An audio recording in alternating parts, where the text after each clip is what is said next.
Hello friends, maths paper में आपका स्वागत है। आज हम कक्षा 10 के गणित विषय के 2023 के सैम्पल पेपर के आगे के प्रश्नों को सॉल्व करेंगे। इससे पहले हमने क्वेश्चन नंबर 21 तक सॉल्व किया था। आज हम क्वेश्चन नंबर 22 से आगे के प्रश्नों को हल करेंगे। तो आइए देखते हैं क्वेश्चन नंबर 22 में क्या लिखा है। देखिए, इसमें कह रहे दो पानी के नल एक साथ एक हौज को 9 से 3/8 घंटों में भर सकता है। बड़े व्यास वाला नल हौज को भरने में कम ब्याज वाले नल से 10 घंटे कम समय लेता है। प्रत्येक नल द्वारा अलग से हौज को भरने में लगा समय ज्ञात कीजिए। तो देखिए यहाँ पे कंडीशन क्या है।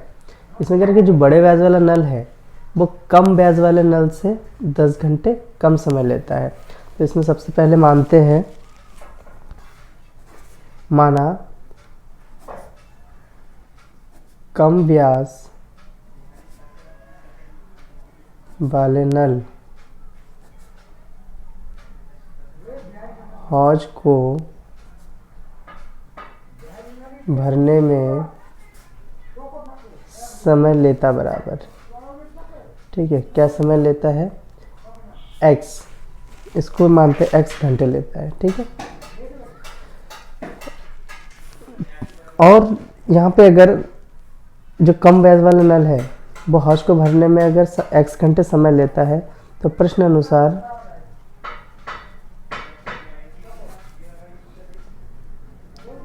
बड़े व्यास वाले नल हौज को भरने में समय लेगा बराबर। देखिए उसमें कह रहा है कि जो बड़े ब्याज वाला नल है वो कम ब्याज वाले से 10 घंटा कम समय लेता है, तो इतने घंटे समय लेंगे यहाँ पे, ठीक है, x माइनस 10। अब यहाँ पे कंडीशन लागू होता है।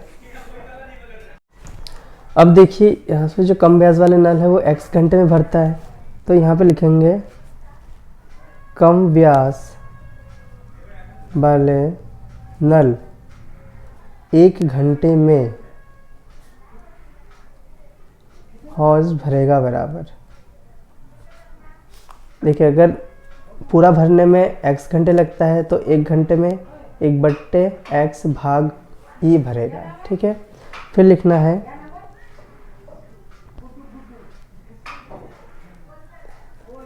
बड़े व्यास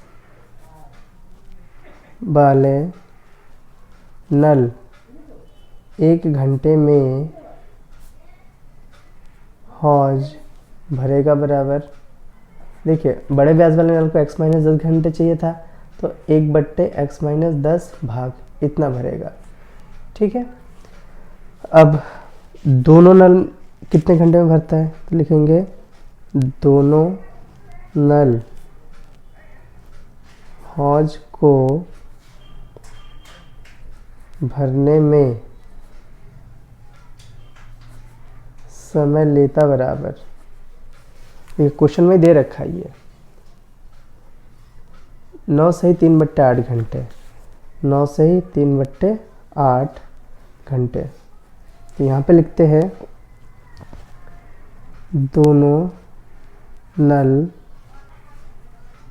हौज को 1 घंटे में भरेगा बराबर। देखिए यहाँ पे कंडीशन लिखना था, मैंने लिखा नहीं। 9 × 72 और 3 × 75 घंटे, ठीक है। तो 1 घंटे में भरेगा 1/75/8, यानी कि उल्टा हो जाएगा 8/75 भाग, ठीक है, इतना भाग भरेगा। इधर भी तो हम रेसिप्रोकल कर रहे थे ना, उल्टा व्युत्क्रम कर रहे थे, तो इसमें भी 75/8 आएगा, तो इसका उल्टा कर देंगे तो 8/75 आ जाएगा। अब देखिए दोनों नल 1 घंटे में भरेगा, तो पहला नल 1 घंटे में 1/x भाग भर रहे थे, दूसरा नल 1 घंटे में 1/x माइनस 10 भाग भर रहे थे। तो यहाँ पे लिखेंगे प्रश्न अनुसार पहला नल 1/x भाग भर रहे थे, दूसरा नल 1/x माइनस 10 भाग, और दोनों मिला करके अभी हमने लिखा था 8/75। अब इसको हमें सॉल्व करना है, ठीक। इसको गुणा कर देते हैं एलसीएम जैसा। तिरछी गुणा कर देंगे। x माइनस 10 को 1 से गुणा करेंगे तो x माइनस 10 प्लस x को 1 से करेंगे x आएगा और इधर 8/75 आ जाएगा। इसको सॉल्व करते हैं। 2x माइनस 10 बट्टे इसको अंदर गुणा कर देते हैं, एक्स स्क्वायर माइनस 10x बराबर 8/75 हो जाएगा। ठीक है, अब देखिए यहाँ पे एक स्टेप छोटा करने के लिए, देखिए कैलकुलेशन छोटा करने के लिए हम क्या करेंगे, यहाँ से ना 2 कॉमन लेते हैं तो ये आ जाएगा x माइनस 5 आ जाएगा और इसको ऐसे ही लिख देंगे। ठीक है, और यहाँ पे 8/75। देखिए कैलकुलेशन छोटा कैसे होगा, ये और ये कट जाएगा, 2 चौको 8। अब 75 को इससे गुणा कर देंगे, तिरछी गुणा करके। ठीक है, और 4 से इसको गुणा कर देंगे, ये वाला। ठीक, ये जो है। अब इसके बाद आगे हम सॉल्व करते हैं।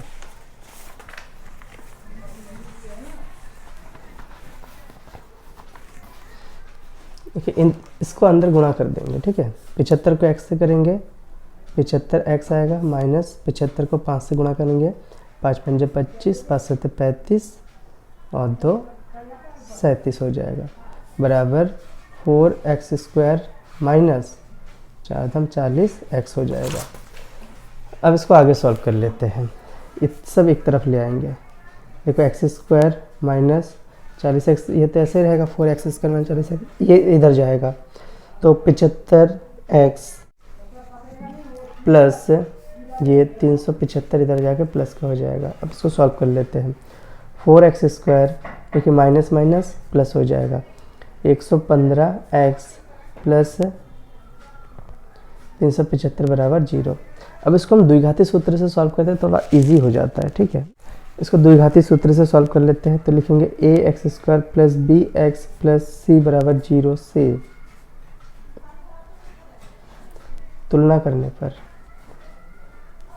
तो देखिए a बराबर 4 आएगा, b बराबर माइनस 115 और c बराबर 375। ठीक है, द्विघाती सूत्र लिखेंगे, यहाँ पे लिखेंगे द्विघाती सूत्र से। देखिए द्विघाती सूत्र क्या होता है, x बराबर minus b plus minus under root b square minus 4ac on 2a होता है।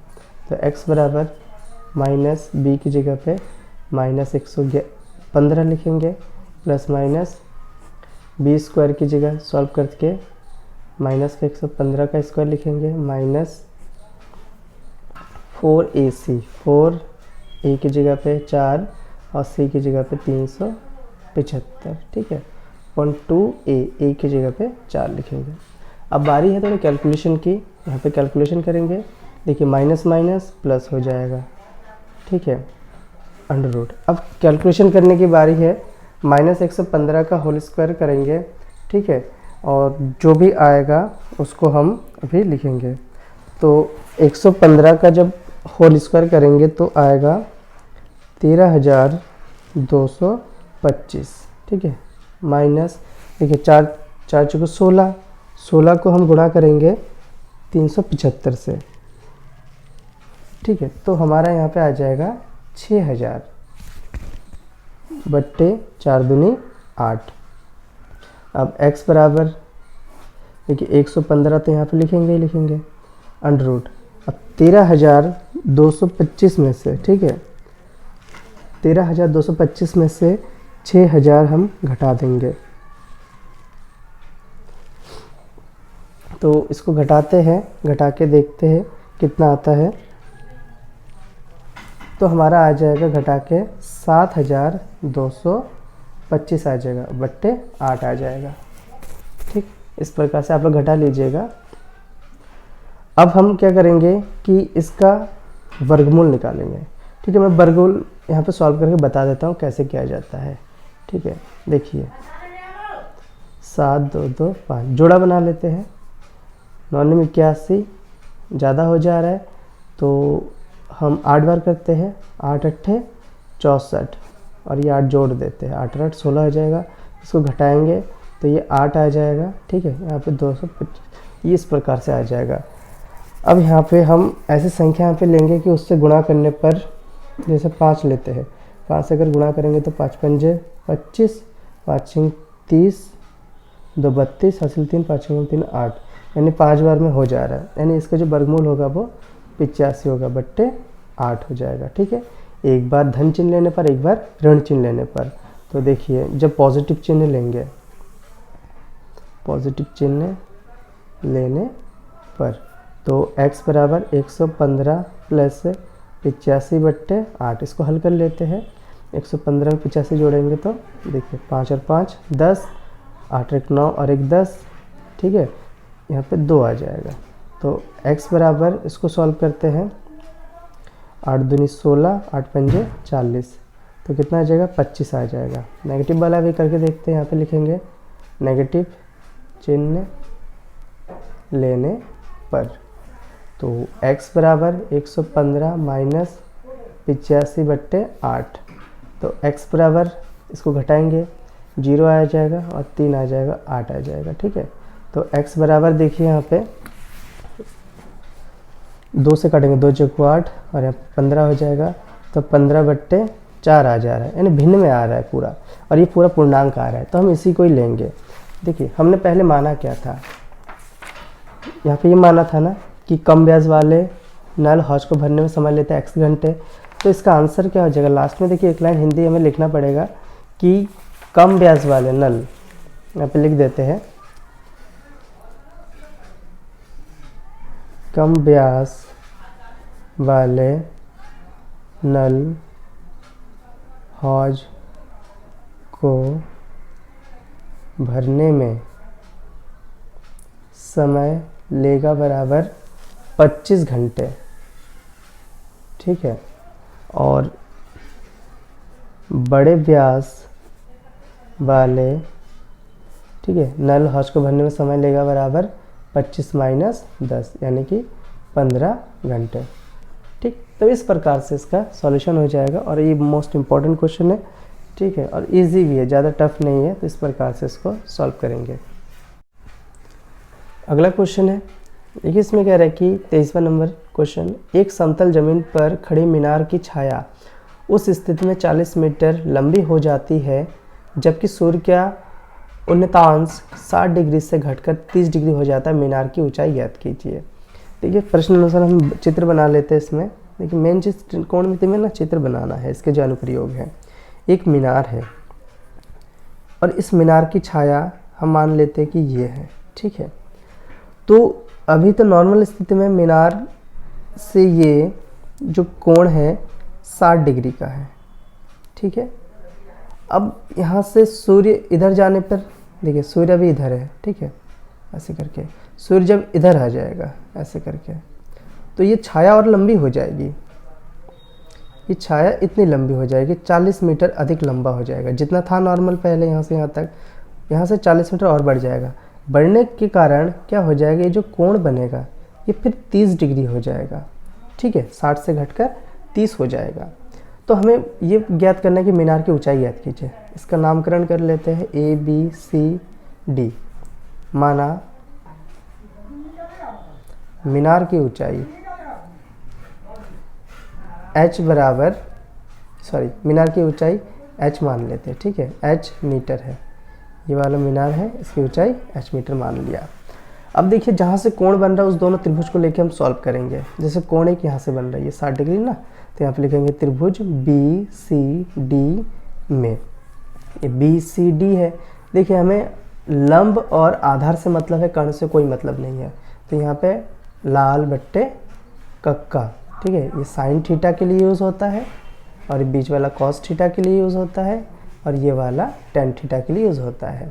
ठीक है, L का मतलब लंब होता है, K का मतलब कर्ण होता है, A का मतलब आधार होता है।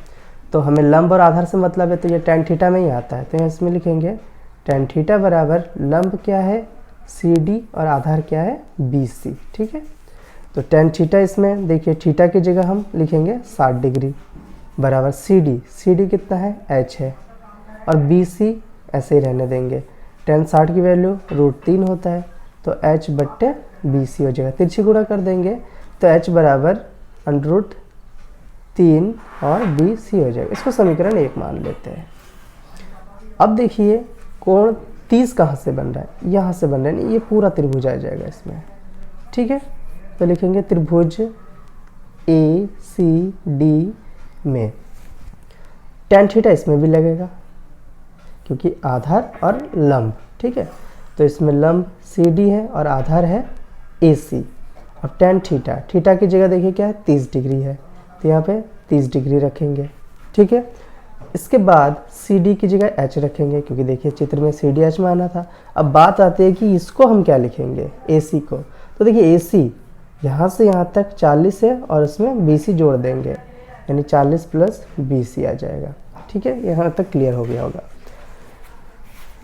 tan 30 की वैल्यू होती है 1/√3 h 40 प्लस बी सी, ठीक है। क्रॉस मल्टीप्लाई कर देते इसको इससे, तो ये 40 प्लस बी सी आ जाएगा और इसको इससे गुणा कर देंगे √3 h आ जाएगा।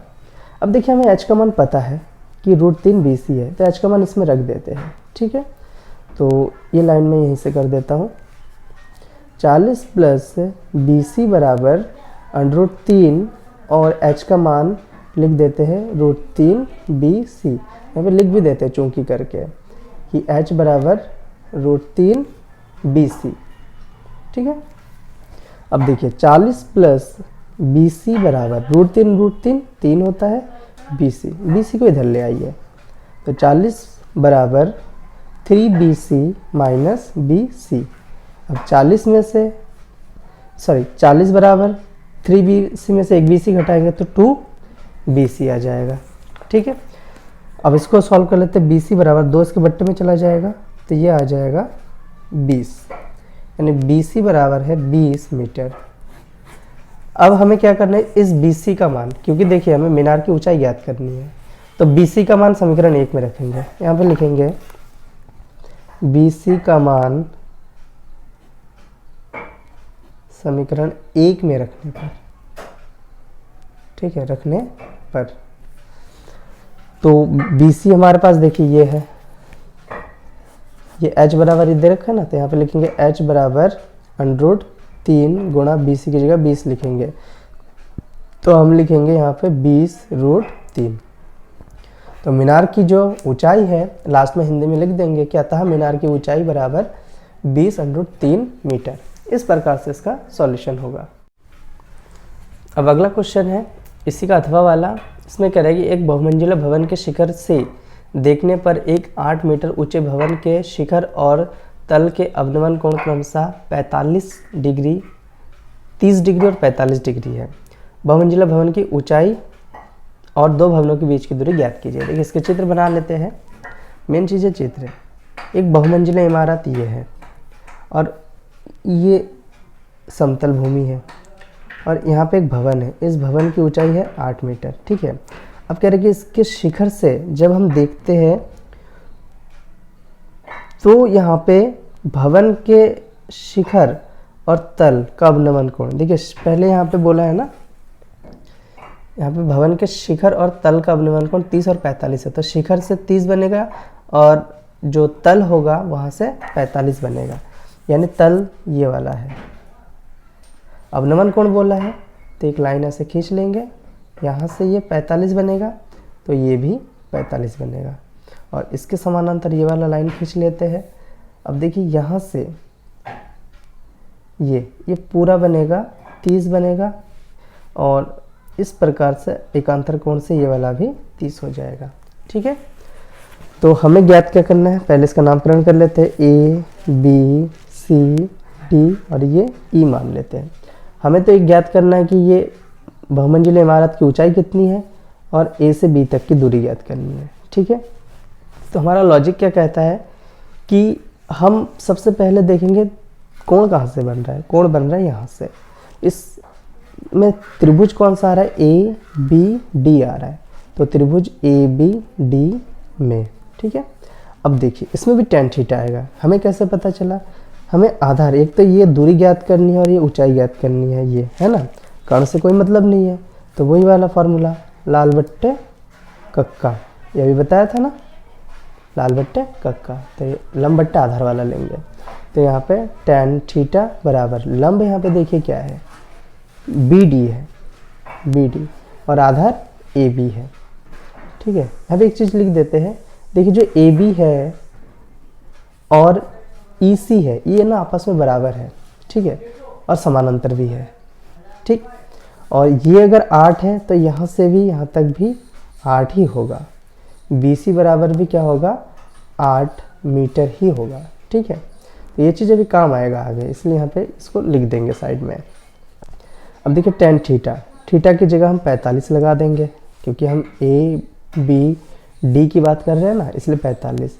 बी डी को देखो क्या लिख सकते हैं, बी डी को हम लिख सकते हैं b c plus c d, यानी यहाँ पे शॉर्ट में मैं लिख दूंगा 8 प्लस सी डी, इतना शायद समझ में आओगा, ठीक। यहाँ से यहाँ तक 8 है और यहाँ से यहाँ तक सी डी है, तो 8 प्लस सी डी। अब ए बी को हम ए बी ही लिखेंगे यहाँ पे, ठीक है। 10 45 का मान हमें पता है 1 होता है, 8 प्लस सी डी बट्टे ए बी, तिरछी गुणा कर देंगे, ए बी को 1 से गुणा कर देंगे, ए बी आएगा, इसको इससे गुणा कर देंगे, तो यही हमारा हो जाएगा। इस समीकरण 1 मान लेते हैं। अब देखिए नेक्स्ट, त्रिभुज कहाँ से बन रहा है, कोण पहले देखेंगे यहाँ से बन रहा है, यानी त्रिभुज ई सी डी, यहाँ पे लिखेंगे त्रिभुज ई सी डी में, इसमें भी tan थीटा लगेगा, tan थीटा बराबर लंब। अब देखिए इसमें लंब क्या है, सी डी है और आधार ई सी है, तो यहाँ पे लिखेंगे सी डी बट्टे ई सी। एक चीज़ ध्यान दीजिए, ई सी और ए बी बराबर है, ठीक है। तो आगे बताएंगे कहाँ पे रिप्लेस करना है इसको। tan थीटा की जगह हम लिखेंगे 30, सी डी को सी डी ही रहने देंगे और ई सी को यहाँ पे चेंज कर देंगे, चेंज करके हम क्या लिखेंगे ए बी। रीज़न भी लिखेंगे कि जो ई सी है और ए बी आपस में बराबर है, ये कारण देना पड़ता है, ठीक है। tan 30 का मान होता है 1/√3, सी डी को ऐसे रखिए, ए बी की जगह पे ये वाला मान रख दीजिए 8 प्लस सी डी, तिरछी गुणा कर दीजिए, इसका इससे, तो 8 प्लस सी डी बराबर √3 सी डी, ठीक है। अब इसको सॉल्व करते हैं, सी डी को इधर ले आते हैं, तो 8 यहाँ रह जाएगा, √3 c d minus c d हो जाएगा, 8 बराबर सी डी कॉमन ले लेते हैं इसमें से, तो क्या जाएगा √3 माइनस 1 आ जाएगा, ठीक है। कॉमन लेना सबको आता ही होगा, नॉर्मल सी चीज़ें आप लोगों ने सीखा होगा। अब इसको नीचे ले आते हैं, क्योंकि ये देखिए गुणा में है, ये 8/√3 माइनस 1 बराबर सी डी हो जाएगा। हमें सी डी का मान ज्ञात करना है। अब देखिए यहाँ पे हर का परिमीकरण आप लोगों ने 9th में जरूर पढ़ा होगा, तो यहाँ पे परिमीकरण कर देते हैं, √3 प्लस 1 हो जाएगा, √3 प्लस 1 दोनों में हो जाएगा, तो ऊपर क्या आ जाएगा 8 √3 प्लस 1 हो जाएगा। यहाँ पे a minus b, a plus b का फॉर्मूला लग जाएगा, ठीक है। तो a² माइनस b² होता है ये, यहाँ पे लिख भी देंगे साथ में, a² माइनस b² बराबर a प्लस बी और a माइनस बी, ठीक है। इस प्रकार से लिखेंगे और इसको आगे सॉल्व करेंगे। मैं यहीं पे सॉल्व कर देता हूँ, ये हमारा सी डी बराबर है, तो यहाँ पे लिखेंगे सी डी बराबर 8, 3 प्लस 1 हो जाएगा, और देखिए रूट से स्क्वायर ये कट जाएगा, तो 3 माइनस 1 आएगा, यानी सी डी बराबर 8 √3 प्लस 1/2 आ जाएगा, 2 चौको 8, सी डी बराबर 4 √3 प्लस 1, ये सी डी आ जाएगा। अब देखिए यहाँ पे हमें आगे और भी सॉल्व करना है। अब देखिए यहाँ पे भवन की ऊंचाई ज्ञात करने के लिए क्या करेंगे, b c plus c d, तो यहाँ पे लिखेंगे सबसे पहले भवन की ऊंचाई h बराबर b c plus c d. अब देखिए चित्र में बी सी क्या था, यहाँ से यहाँ तक 8 था, तो यहाँ पे 8 लिखेंगे, सी डी अभी आया है हमारे पास 4, ये वाला, ठीक है। तो यहाँ पे लिखेंगे 4 √3 प्लस 1, इसको अंदर गुणा कर देते हैं, 8 तो ऐसे रहेगा, इसको अंदर गुणा कर देंगे, तो 4 एकम 4, 8 4 12 हो जाएगा, प्लस 4 √3 हो जाएगा, ठीक है। इसमें चाहे तो हम कॉमन ले सकते हैं, 4 कॉमन लेंगे तो यहाँ पे बचेगा 3 प्लस √3, तो ये है भवन की ऊंचाई इतनी मीटर है। और दोनों भवनों के बीच की दूरी लिखेंगे, दोनों भवनों की बीच की दूरी, देखिए दोनों भवनों के बीच की दूरी जो है ए बी है, ठीक है, और ये है ए बी हमारा, तो लिखेंगे हम यहाँ पे 8 प्लस सी डी। अब देखते हैं सी डी क्या है, सी डी ये आया था हमारे पास, है ना, तो यहाँ पे लिखेंगे 4√3 प्लस 1। अब 8 प्लस 4√3 आ जाएगा ब्रैकेट खोलने पर, और 4 एकम 4 आ जाएगा। ठीक है, तो यहाँ पे क्या आ जाएगा, 8 4 12 आ जाएगा, प्लस 4√3 आ जाएगा। फिर से कॉमन लेंगे 4 यहाँ पे, तो ये आ जाएगा 3 + √3 मीटर। ठीक है, तो दोनों भवनों के बीच की दूरी इतनी होगी।